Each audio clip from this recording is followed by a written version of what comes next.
we live in perspective only to understand perspective, the self.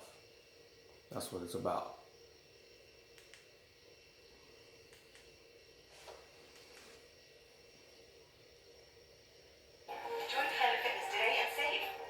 This is Jason Whitlock talking about LeBron James.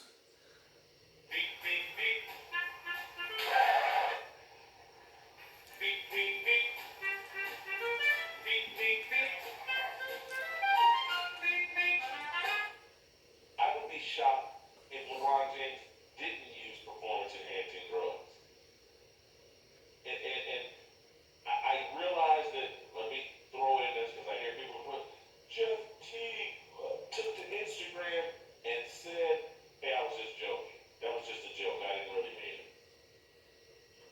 If anybody buys Jeff T's explanation over Instagram, then yeah, I was just right.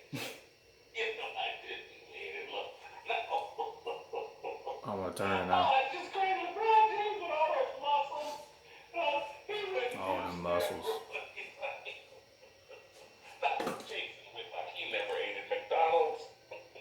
He doesn't like double filet fish sandwiches. I was joking. Who's buying that?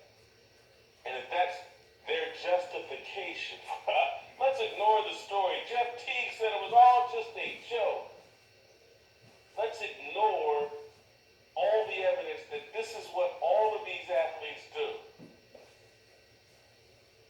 Now, what this is an example of is everything that I've been talking about, that these media organizations have struck up a partnership with the sports leagues and the elite athletes.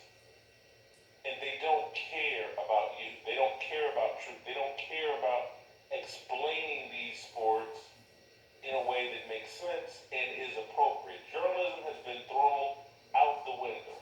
And it's all just one big fairy tale TV show. And we wonder why so many people believe, like, hey man, I think these sports are rigged. Why wouldn't you believe that? It's always been Why rigged. wouldn't you? They cover up so much, and they ignore so much obvious truth. Why would you believe they would ever tell the truth about anything? Money is their God. And this is why the Bible is crystal clear on this. You can't serve two masters. You can't serve God and mammon. And when you hear Well, I me disagree with that. complain, Pause and this. I know You actually can. Which is the self. Okay, you serve God and man by serving your thought, your feeling, your emotions, and your behavior. You're running through all of that. A host with the physical body. It's running through a physical host, which is the body, the temple. Okay. Because you are God. You just have a host operating through. an old man on my front lawn, out in my little suburban neighborhood, shouting at the clouds, get off my lawn.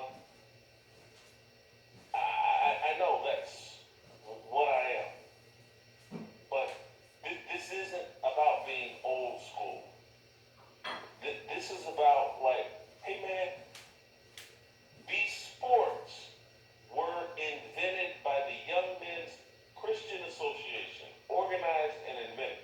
The sport of basketball, as I told you all, James Naismith invented basketball with an explicit Christian agenda attached to it. That sports were supposed to instill, support, evangelize for Christian masculinity. And now, this entire thing, everything is just about money. Everything is about how can it help a handful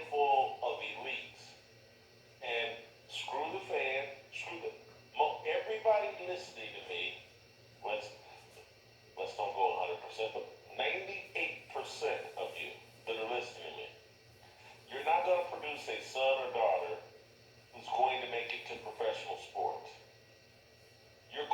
Many of you will produce a son or daughter who can benefit from the participation in sports. Just for the health aspects, just for cardiovascular benefits. You can produce a child who will benefit from participating in sports. And that's why it's important that we don't turn sports into a complete degenerate garbage trash can. So you're not dropping your kids into a trash can where they'll be tempted. Oh, if you want to make the junior high team or the high school team. And I tell you, I saw it in my childhood. And I'm old, but I saw it in my childhood. Guys in junior high and high school that were taking steroids, trying to compete and trying to get a starting spot. And it's only worse now that there are millions of dollars. And the millions of dollars are not that far away. You can make millions of dollars in college now. I just heard there's a basketball player that's going to get $250,000 a year for playing high school basketball in the junior and senior year. He's going to get $250,000 a year, or that's the initial offer. $500,000 to be placed at a certain high school and play these 2 years. We built a dumpster. We've turned sports because of it's all a slave to money. We've turned it into a dumpster fire, and you're dropping your kid. Well, it's actually what I think is going on here. This is the spirit talking, okay? This is what the spirit message is here. Is sports carries male and female behavior with it, okay? And so the WNBA is trying to be popular. They're trying to push the WNBA to be popular because they are male and female behavior here, okay? It's more feminine, but they're trying to make it, this is what a transgender is. They're more lesbian, but transgender is male and female behavior. It's got to be out of insecurity, out of petty, out of jealousy, out of overthinking, right? Out of all this type of emotional behavior. They have to get off of this, okay? And so that's what's the disruptive part of that transgender movement, so to speak. The transgender movement is within the WNBA. You know, worldwide, obviously, too, but it's here in America, that's where their focus is.